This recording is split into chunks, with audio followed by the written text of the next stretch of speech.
राहुल गांधी यांनी उल्लेख केलेल्या या पुस्तकात नेमकं असं काय आहे की सरकारला ते प्रकाशितच होऊ द्यायचं नाहीये? माजी भारतीय लष्कर प्रमुख जनरल मनोज मुकुंद नरवणे यांचं 4 स्टार्स ऑफ डेस्टिनी हे पुस्तक परवापासून देशाच्या राजकारणात वादळ बनून उभं आहे. संसदेत सत्ताधारी आणि विरोधक आमने सामने उभे ठाकले. राहुल गांधी आणि अमित शहा यांच्यात टोकाची शाब्दिक झटापट झाली. पण सगळ्यात धक्कादायक बाब म्हणजे सत्ताधारी पक्षाने या पुस्तकातील ओळींचा संदर्भ देण्यास ठाम नकार दिला. आणि इथूनच प्रश्न उभा राहतो, सरकार एवढं अस्वस्थ का आहे? हे पुस्तक सरकारला का घाबरवतंय? नरवणे यांच्या पुस्तकात असे काही धक्कादायक खुलासे आहेत जे सरकारला जनतेसमोर यायला नको आहे.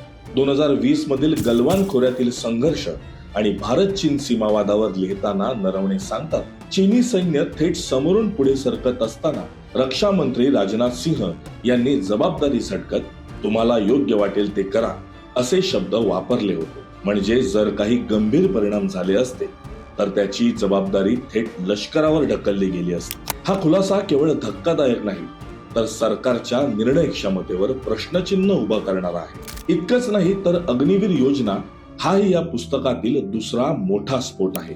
3ही लष्कर प्रमुखांचा या योजनेला विरोध असतानाही कसा दबाव टाकून त्यांनी या योजनेचं समर्थन करायला भाग पडलं गेलं यावर नरवणे थेट भाष्य करतात आणि म्हणूनच प्रश्न अधिक तीव्र होतो.